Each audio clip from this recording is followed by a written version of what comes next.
漫天繁星，夜色沉醉。神州大陆灵峰帝国京都郊外，连绵起伏的青山在这夜晚如同一条黑色的蛟龙，蜷缩在这天地之间。而在蛟龙的口中，一汪清池正如夜间星辰般闪着粼粼波光。池水宁静，微风一过，掀起一圈圈涟漪。突然，平静的水面传来哗啦啦声音，一只洁白粉嫩如藕荷般的手臂从水中伸了出来，水珠顺着手臂一颗颗滴入池中。一个窈窕的身影从水中冒了出来，往后一扬头，一头长发如瀑布般紧紧地贴在身后，绝美的侧颜在月光下映着水色，透着荧光，当真是发如瀑布，肤如玉。女子扬手，五指成书，一下下地抓着自己的头发，嘴里哼着不知名的歌，宁静而绝美的脸上荡起勾魂摄魄的微笑。可是转过另一边脸，一道狰狞的黑色胎记如同一颗硕大而不规则的黑胎记从左边嘴角一直衍生到太阳穴，生生地将一张绝美的脸变得丑陋不堪，天使与恶魔共存，想必就是这张脸的完美写照。菖蒲低头，来到这个世界已经7年了。7年前，他是21世纪的令人闻风丧胆的金牌特工，因为一次任务失败而重生在了这个人人唾弃的废物嫡女身上。如今7年过去，他也已经14岁，在这个以武为尊的世界里，他除了上一世学会的杀人技巧，别的什么都不会，更别说什么真力了。作为灵峰帝国当今宰相李正清的嫡女，身份尊贵，想学什么真力应该都不是问题。可是偏偏她天生绝脉，根本不能修炼，而且因为天生胎记，模样丑陋，更加不得李正清喜爱，也没人为她操心。久而久之，她这个嫡女几乎成了李家耻辱。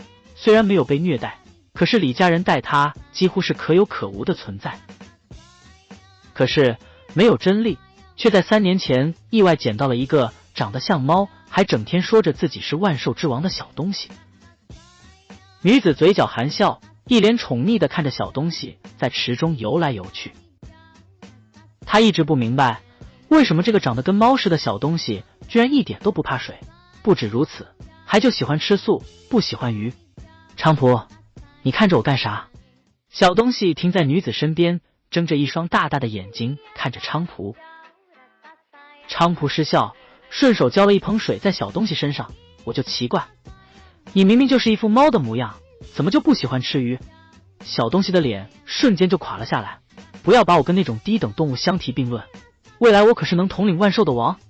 说着竟还举着前爪，似是宣誓一般。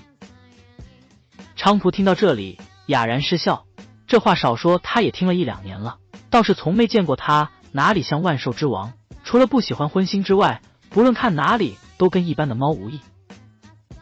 突然，女子梳头的动作一顿，耳朵微动，转头朝着天际看去。只见不远处的空中闪过一道红光，如烟花般绚烂，却稍纵即逝。菖蒲暗道一声不好，这是有高手在过招啊！菖蒲立马朝着岸边自己的衣服所在处游去。真力他虽然不会，可见也见过好多回了，这种高手之间的争斗，他没兴趣参与。那红色的光影更快，只见一个火球直直地朝着这方落下。菖蒲猛吸一口气，一头深深地扎入水中。小东西见此，反应也快，几个闪身便已上了岸。与此同时，那火球轰的一声落在岸边，把刚露出头的菖蒲炸了个一脸焦黑。原本乌黑的长发此时朝天卷着，散发着一股糊味。在岸上的小东西见此，想笑，可是现在的情况哪能容他笑，只能憋着，然后跑到菖蒲的衣物旁边，将他的衣物叼给他。红色光影散去，一个身穿蓝色衣衫的男子直直地站在一个偌大的深坑中。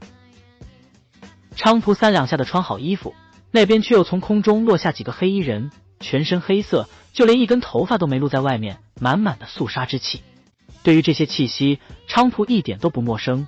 他在这世上什么都不会，只想安静生活。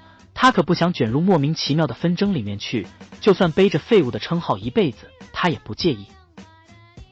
一时间，那些黑衣人如同木雕一般站着，不曾动一下，山谷安静的有些瘆人。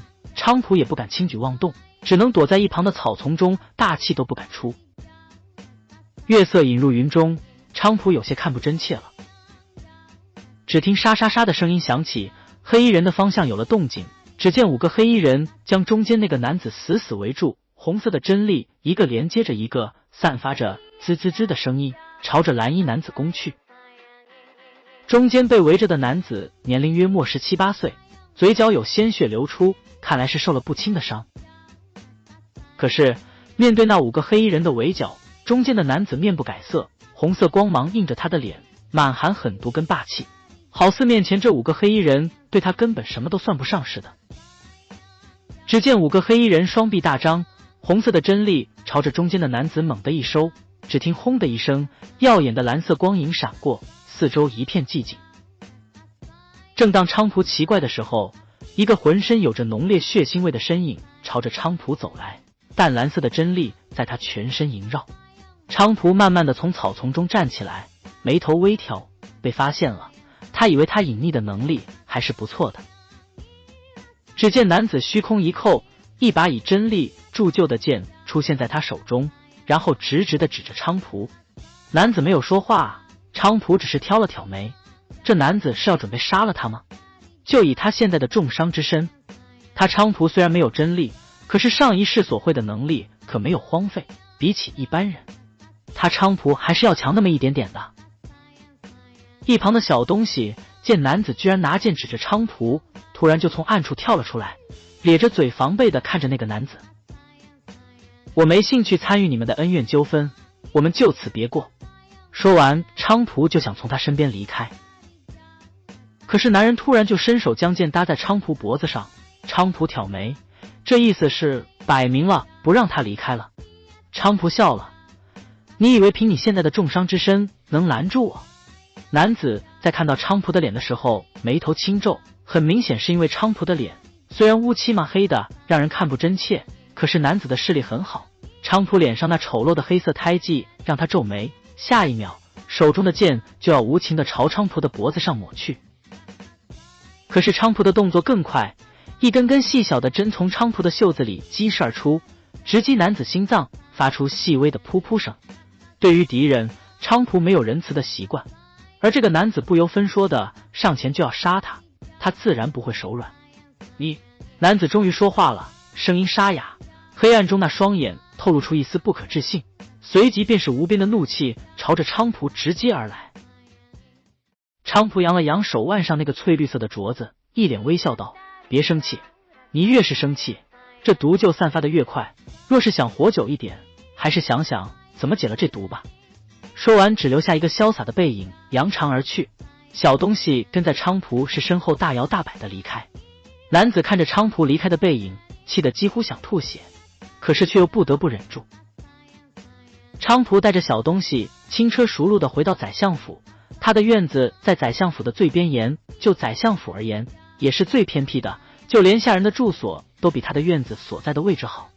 宰相府没有人管他的死活，一日3餐都是自己负责，幸好他的院子离后山比较近，有不少野味，宰相府的人不管他，他也不至于饿死，更何况他是21世纪的顶级特工，又怎么可能会被饿死呢？犹记得刚醒来的时候，自己身处院子外面的荷花池里，身上有着多处伤痕，一看就是被别人虐待所为。自那天自己醒来后，几乎没怎么见过李家的人，偶尔看到有1、2个下人也是绕过自己的住所，几乎无人靠近。久而久之，他这个李家嫡女好像真的就这么消失了似的，外界更有传言说他已经死了，他倒也乐得清静，没事的时候就去后山溜溜。后山那一大片山地林子几乎都布满了他的足印，还有好几棵参天古木被菖蒲爬得光溜溜的。回到院子里，似乎有什么地方不一样了。菖蒲警惕地看着四周，可是除了安静还是安静。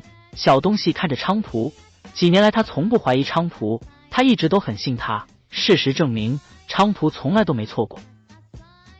菖蒲的小院子突然窜出来好多人，个个都举着火把。宰相李正清一脸严肃地从菖蒲的屋子里走出来，黑着脸道：你还知道回来？菖蒲有一瞬间的错愕，李正清7年来到他的院子不过1、2回，今天这么晚了，怎么会出现在这里？不止李正清，就连菖蒲名义上的几个弟弟妹妹都出现在了他的院子里，还有几个姨娘。这是怎么回事？菖蒲转头看了看周围，护卫个个手里拿着火把，将他团团围住，看样子一定有什么事情发生。小东西第一时间跳上了菖蒲的肩上，同样警惕地看着四周。几年来，菖蒲过的什么日子他清楚，在他们动物眼里都算不上好，更别说人了。宰相大人，菖蒲生硬地喊出这几个字，实在是爹那样的字眼他叫不出口啊。他前世没有父母，这一世有个爹还不如没有。李正清听见菖蒲的话，气得额头上的青筋一跳一跳的。他是他爹，他居然叫他宰相大人。李正清气得呼吸不畅，一旁一个穿着绿色衣衫的女子走到李正清身旁，一边伸手轻轻抚着李正清的背帮他顺气，一边道：爹何必为了这点小事动气，大姐也只是一个黄花大闺女，大半夜的不在自己闺阁待着，还从外面翻墙进来，不知道的还以为他李家的人多么没家教。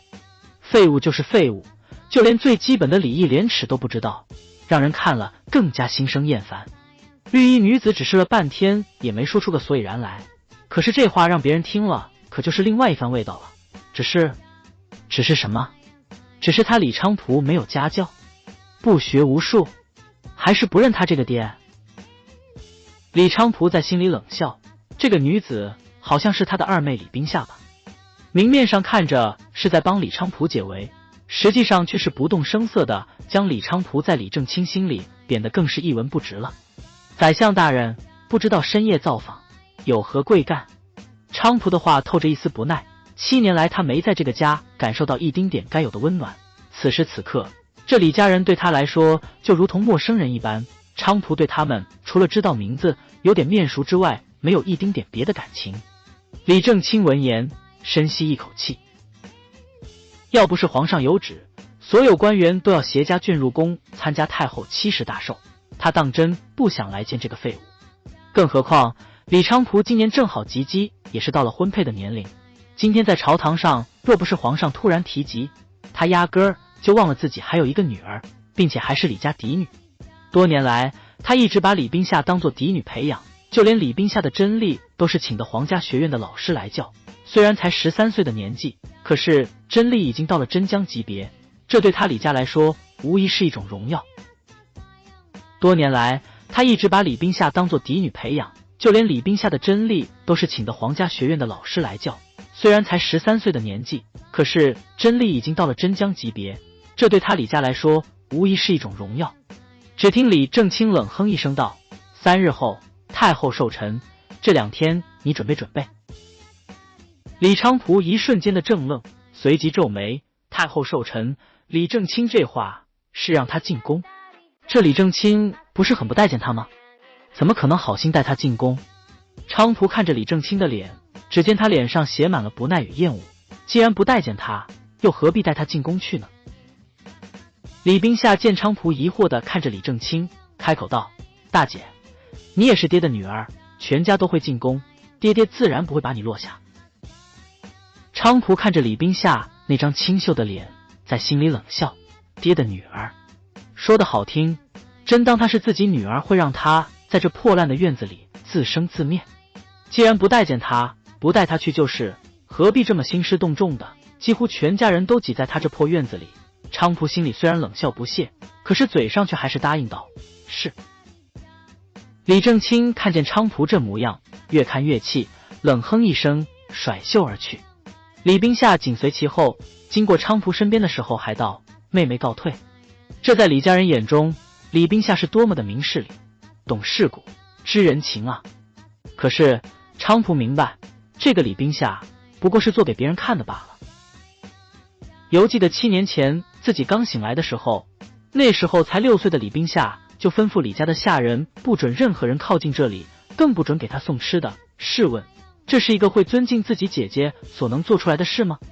小小年纪便如此狠心，他李菖蒲可不是那个会被区区池水淹死的那个李菖蒲。顶级特工的名头可不是白得的，这一世他只想安安乐乐的过一辈子，一点都不想过上一世那种刀尖舔血的日子。他累了，真的累了，厌烦了那种生活。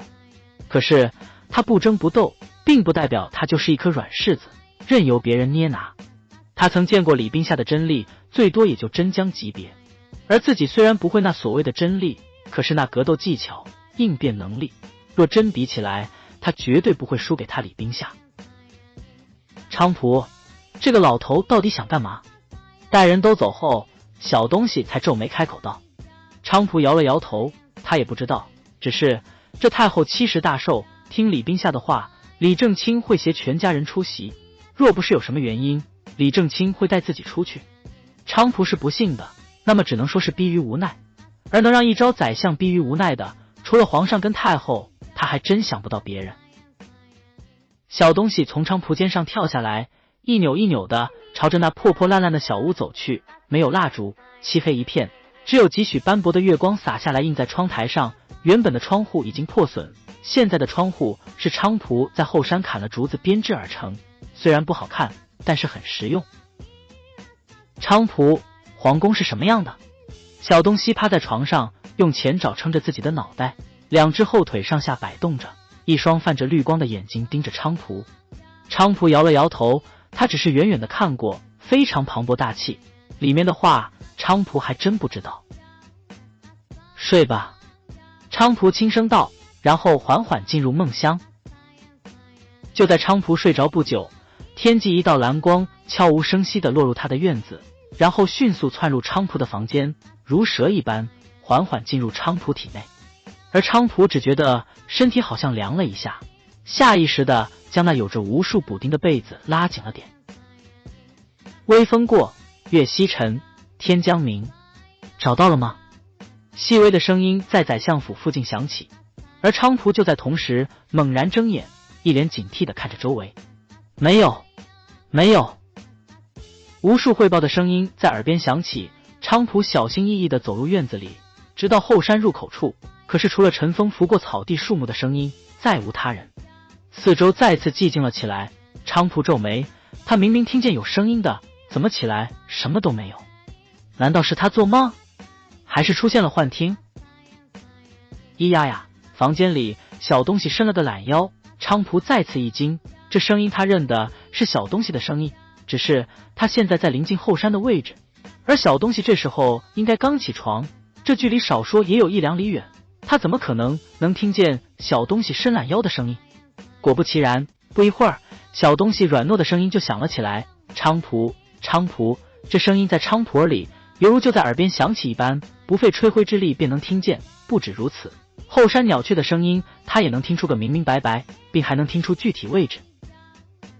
昌普心中一喜，朝着耳中那声音跑去，速度之快，犹如一头林中穿行的豹子。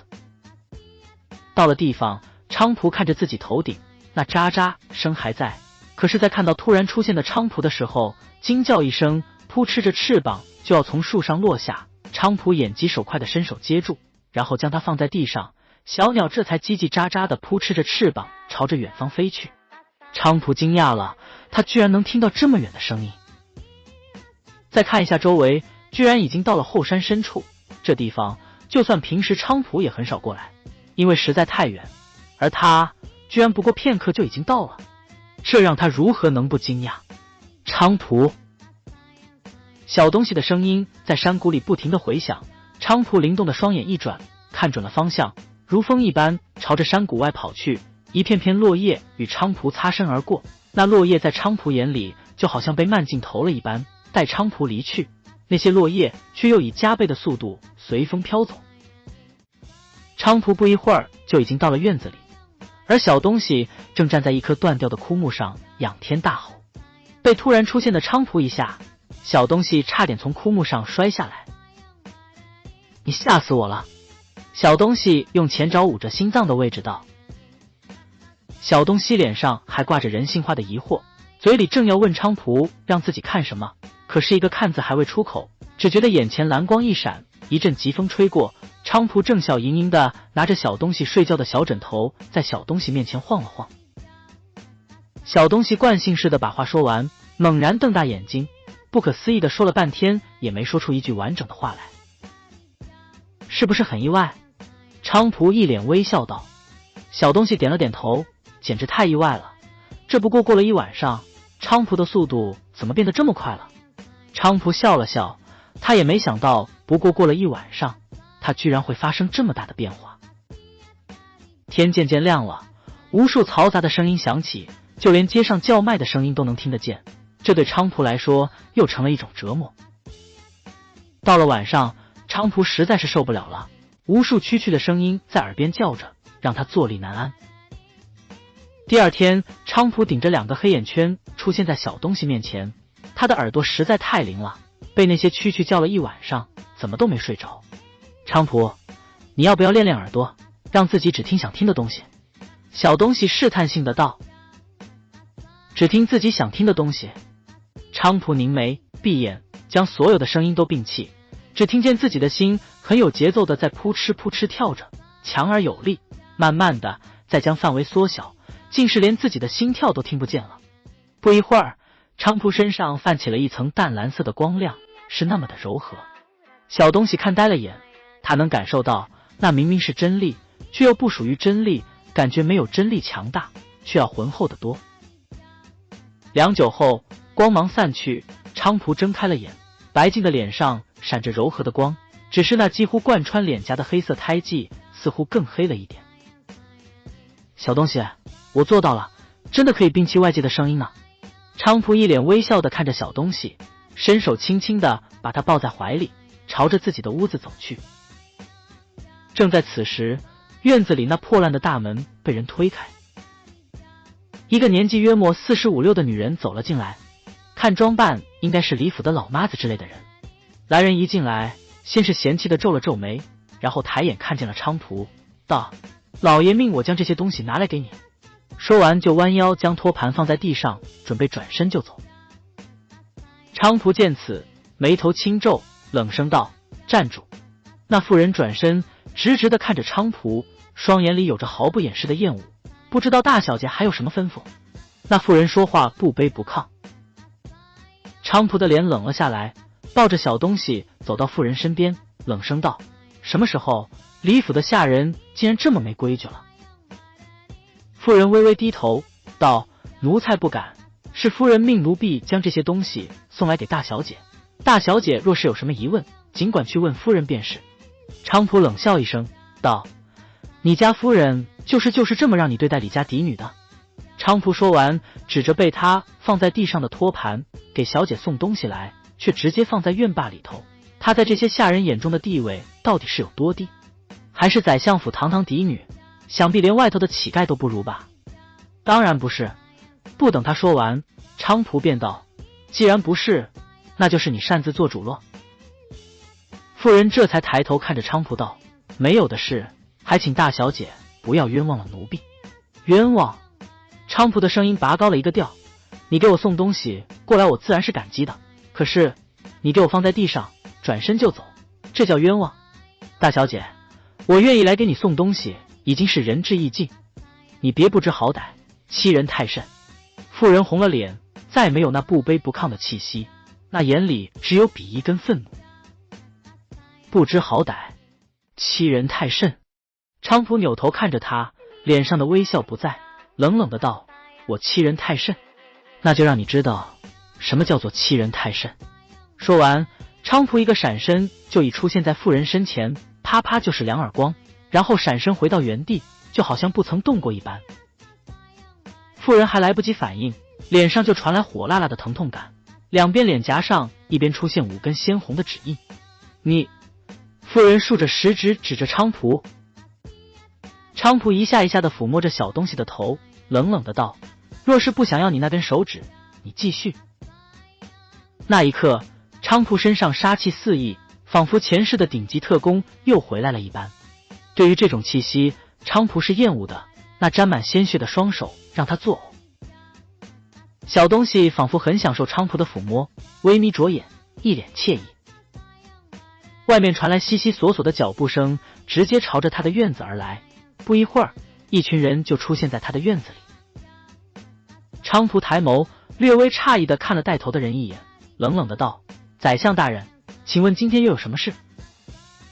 跟在宰相身后，一个40来岁的女人见送东西过来的妇人脸颊红肿，惊讶道：林妈，你的脸是怎么回事？说完，双眼直直地盯着菖蒲道：是不是你？是不是你这个小贱人？菖蒲皱眉，冷冷地看了林秋月一眼。这就是宰相夫人林秋月，40岁左右的年纪，保养得很好，脸上几乎看不到一丝细纹，这也是李冰夏的母亲。想到母亲，菖蒲不禁想到了自己。根据这个身体的记忆，他的娘亲很久以前就不见了。是的，不见了，不是死了，而是不见了，就像凭空消失了一般。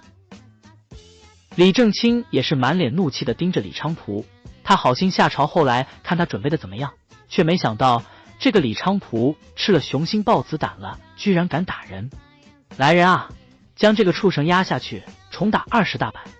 李正清的话传入在场的人每个人的耳中，大多都是幸灾乐祸地看着他。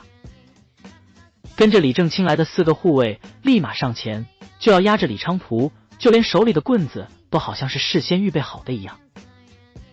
菖蒲看了李正清一眼，他现在才明白他这个所谓的父亲是有多狠心。他在他眼里竟然连个下人都不如，不止如此，就连问都不曾问一句就要重责他。菖蒲冷笑一声，看着李正清的脸，一字一句的道：这就是你作为一个父亲能做的事？李正清似乎被这句话激怒了，大手一扬道：愣着干什么？给我打！听见李正清毫无感情的下令，菖蒲是真的寒了心，看着李正清的脸没有任何感情，左手一扬，一个护卫就被一股淡蓝色的真力掀翻在地。在场的所有人都愣了一下，李冰夏率先反应过来，焦急道：赶快抓住他！菖蒲冷冷地看了李冰夏一眼，左手再次一扬，那些护卫再次被掀翻在地。菖蒲黑着脸，抱着小东西，一步步靠近李正清等人，周身杀气四溢，就像有着无数鬼魂在咆哮呐喊一般。在场的人胆小一点的已经吓出了一身冷汗，却不敢出声。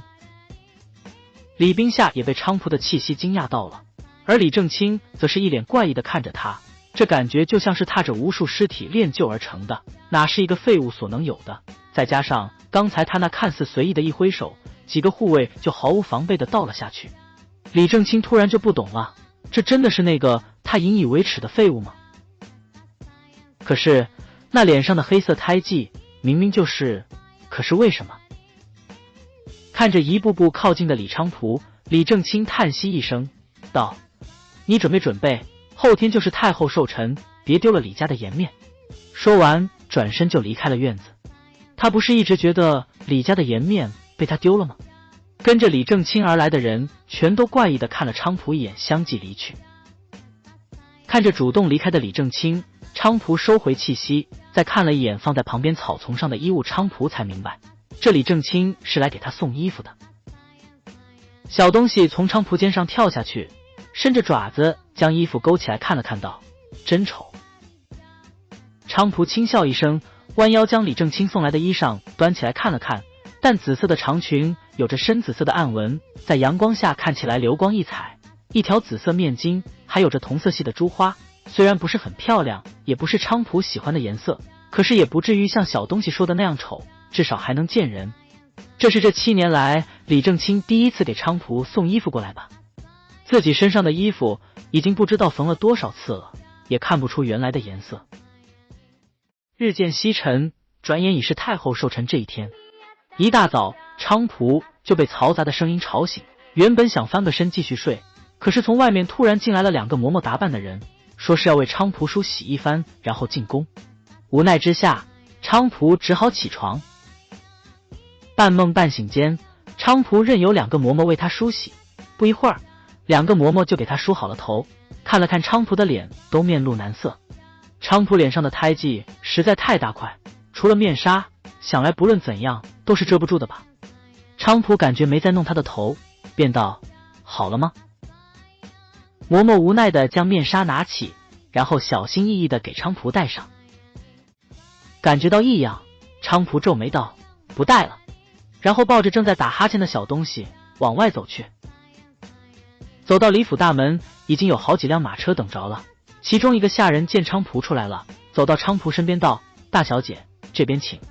随即就带菖蒲到了最后面的一辆马车里。这马车虽不及前面几辆繁华，可是里面也是铺了厚厚的被子的。一上马车，菖蒲就迷迷糊糊地睡了过去，直到入宫。下了马车，面前暗红色的建筑着实让菖蒲惊讶了一把，处处都透露着威严。城墙上下到处都站满了森严的士兵，每个进宫的人都有专门的人负责检查。到了菖蒲的时候，那人面上有着一闪而过的厌恶，随即恢复过来。菖蒲也不介意，反正他也差不多习惯了。进了宫，全部由专人带往一个偌大的广场，广场上放满了座椅，有好多人都已经落座。菖蒲坐在自己的座位上，百无聊赖地跟小东西聊着天。突然，一个黑色的身影出现在菖蒲的视线中，有些面熟，却不记得在是什么地方见过。小东西见菖蒲突然不说话了，若有所思地看着一个方向，转头一看，吓得差点从桌子上摔下去。见菖蒲还在看，不由伸出爪子在菖蒲的手上狠狠地拍了一下，道：“还看？别看了，快别看了。”菖蒲伏低了身子道：“我只是看着有点面熟。”不等菖蒲说完，小东西就焦急的道：“当然面熟，差点被你毒死了，怎么能不面熟？”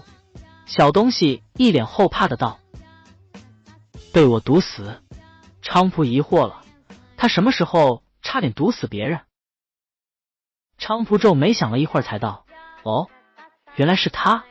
大前天晚上在森林中被人追杀的那个蓝衣人。”菖蒲这才后知后觉，看着小东西道：“他怎么没死呀？那毒可是他千辛万苦得来的，常人只要一剂的量都必死无疑，他怎么没死呢？”看过来了，看过来了。小东西面色一变道。菖蒲看着那人，在看到菖蒲的时候明显一愣，然后看着菖蒲露出一个意味深长的微笑，然后别过头，除了那一笑，竟像是什么都没发生一般。可是菖蒲知道，那人就如同他认出了他一般，认出了他。死了，那人的真力至少也是真圣级别，菖蒲什么都不会，死定了。我万兽之王的梦还没实现呢，就要葬身于此了。完了完了完了！小东西一直小声的碎碎念，菖蒲只好安安静静的盯着他，等他念的差不多了，才小声道：“小东西，原来你这么怕死啊！”小东西睁眼就见菖蒲趴在桌子上，嘴角含笑的盯着他。小东西看了一眼那男子那边，哪里还有他的身影，不由双爪抱胸，冷哼一声：“我还有那么多理想没实现呢，怎么能就这么死了？”寿宴开席，各地特色菜肴如流水般一道道布满了菖蒲身前的小木桌。小东西满眼冒着惊心，伸出锋利的爪子跃跃欲试，此刻到真像只饿虎扑食的万兽之王。菖蒲望着一桌子佳肴，眼中饱含着幸福的泪，在李府7年几乎就没见过什么肉，嘴角上扬，笑容里充满了饥饿，两颗小虎牙在宫灯的照耀下瓷白如雪，闪闪发亮。挪挪屁股下面的藤椅，举起筷子，心想今天一定要吃到撑。转头招呼小东西道：“什么都不要想，开吃。”菖蒲一声令下，玉筷和猫爪同时伸向一盘紫肉食，顿时一人一猫互瞪一眼，马上如狼似虎扑上去抢同一块品相极好的红烧肉。这边对周遭的无视，却引来众多人侧目的目光。席上一些女眷们初次见到菖蒲这样不知礼仪的吃相，都忍不住用帕子捂住嘴偷笑。平日里与李家关系甚好的几位大人，此时纷纷朝李正清频使眼色。李正清正笑盈盈地与旁桌师大人推杯换盏，拉拢人心。忽见老友们纷纷投来异样的眼光，心下微惊，太后的寿宴上可别出什么纰漏。转头朝众人的眼光望去，顿时脸色煞白，眉毛直竖。李菖蒲，李正清心中暗骂，身为嫡女，天生绝脉，这就已经够给李家丢脸的了，不想今日竟然把脸都丢到太后的寿宴上来了。李正清正要发怒，转念想到这朝堂之上有多少人正等着看他的笑话，绝对不能让他们如愿。怒气一下子从李正清脸上消失，换上一副笑盈盈的慈父样子，缓步走到正在大快朵颐的菖蒲身边，微蹲下身，摆出十分关切的嘴脸，对菖蒲道：“菖蒲啊，你慢点吃，别噎到了，不够的话把爹爹桌上的那盘也给你吃。”他瞥见了站在桌子上的小猫，面色大变，用手指点，对菖蒲正色道：“太后寿宴，你怎可让一个畜生爬上桌？此事大不敬！你想让全家都陪着你死吗？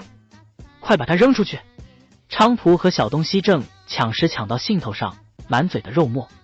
听到李正清这一番话，菖蒲的动作顿了顿，嘴里的一块肉差点噎在喉咙里。这老家伙敢叫小东西畜生，真是自讨苦吃。小东西喵呜一声，气急败坏，对李正清怒目圆睁，肥肥的猫爪子在木桌上画下了一道深深的抓痕。喵呜小东西冷不丁地扑上李正清的手臂，随着官袍被撕碎的声音，一道血淋淋的抓痕醒目地躺在李正清胳膊上。哎呀，李大人！众人齐声惊呼，所有的目光全都投向李家这边，一些女眷见不得血，纷纷侧过头，不忍再看。李爱卿，龙椅上的皇上不知道发生了什么，探身向李正清询问。李冰夏早已将菖蒲的吃相尽收眼底，就是要等着一会爹去收拾他，让李菖蒲当众出丑，自己在一边看的笑话。万万没想到局面会变成这样啊！爹！李冰夏连忙放下手中玉筷，快步从席间走出，慌乱之间也不忘在大厅之上向皇上和皇后深施一礼，示意自己冒犯了。跑到李正清身旁，他身上衣袖已被血染红了大半。李冰夏连忙掏出袖中一方帕子给爹爹包裹止血，然后跪倒在大厅中央，一脸焦急之色，双膝下跪，向上磕头说道：“启禀皇上、太后，小女爹爹的伤口颇为严重，需要消毒诊治，可否请皇上恕爹爹的罪，在太后寿宴上中途退席？”李正清的脸色已是微微发白，李冰夏眼眶湿润，声音娇媚中带着颤抖。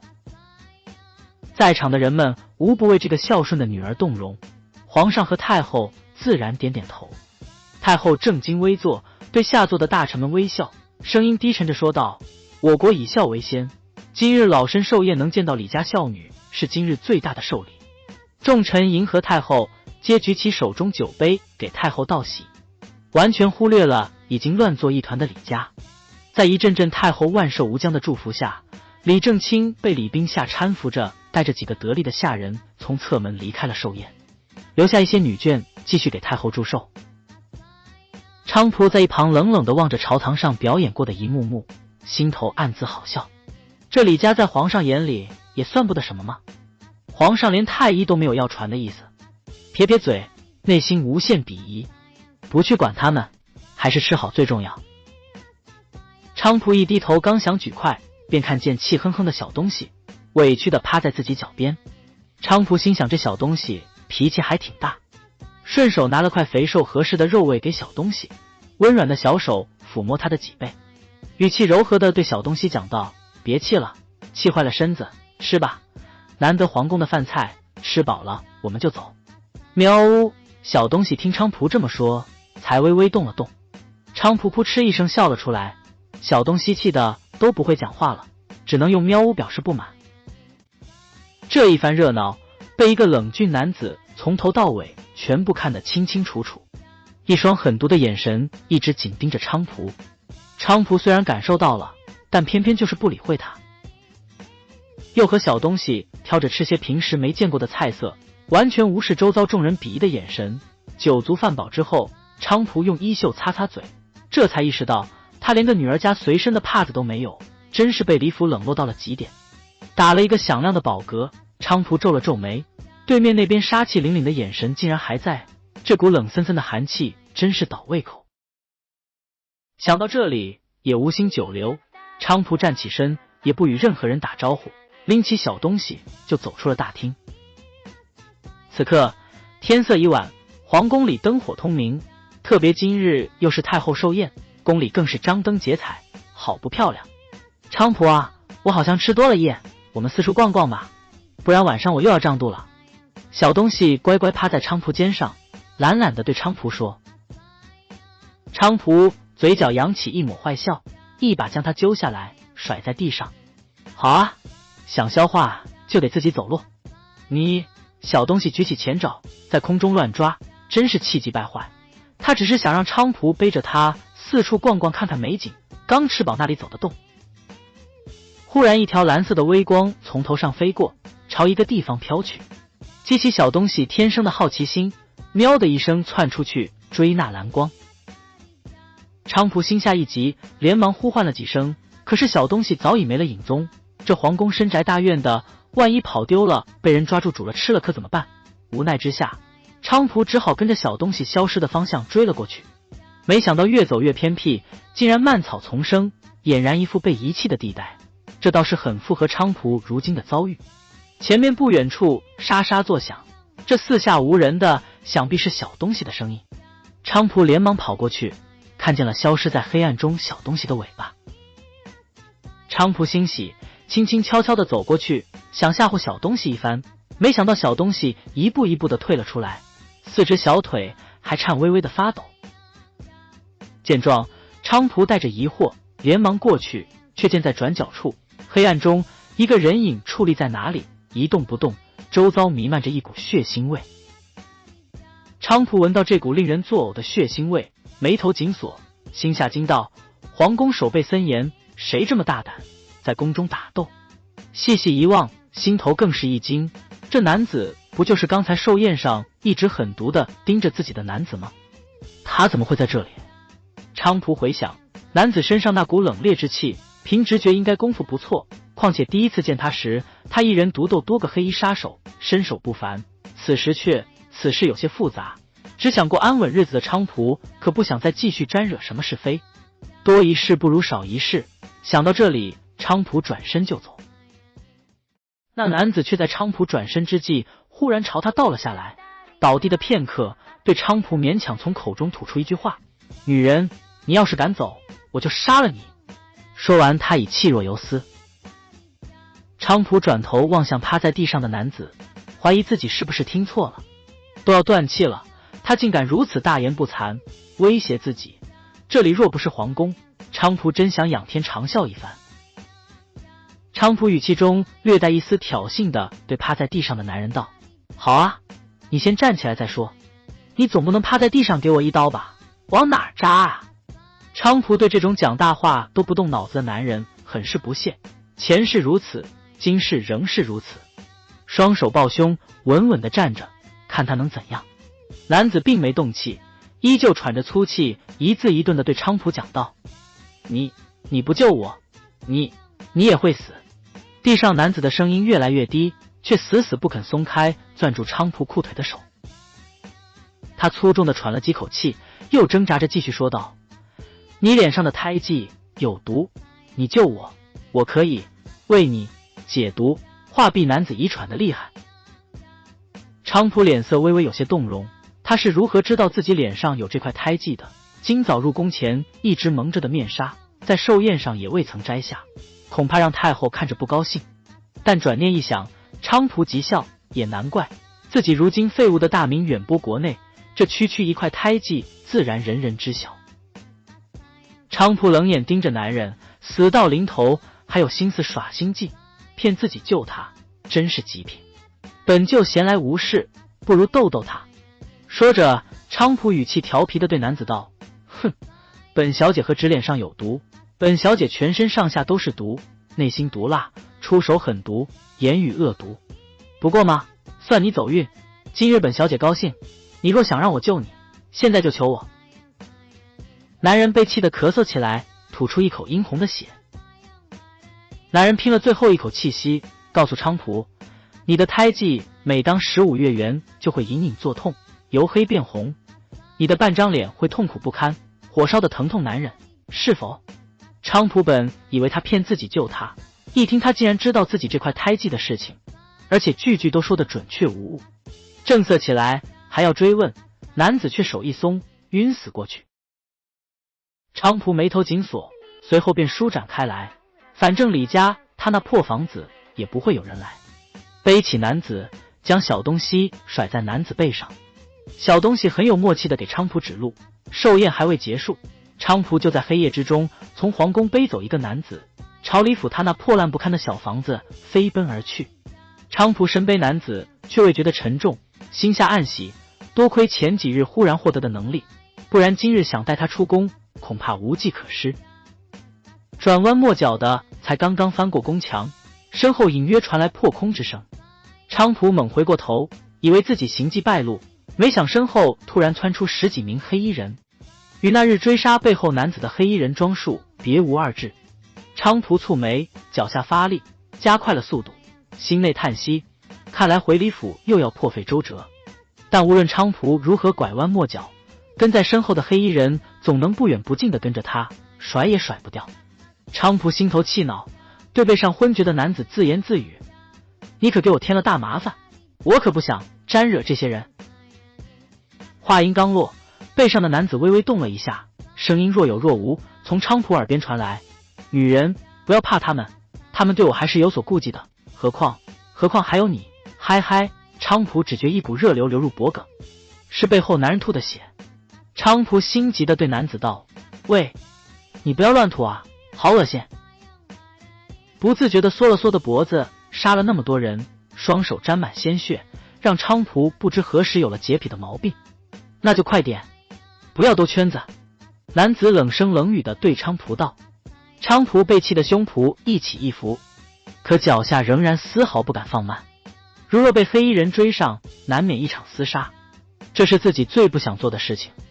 只是背上这个男人太猖狂了吧，现在是他在救他，他该苦苦哀求自己千万别将他扔在街上任人宰割，他竟然当自己是主子，居然用命令的语气对菖蒲讲话。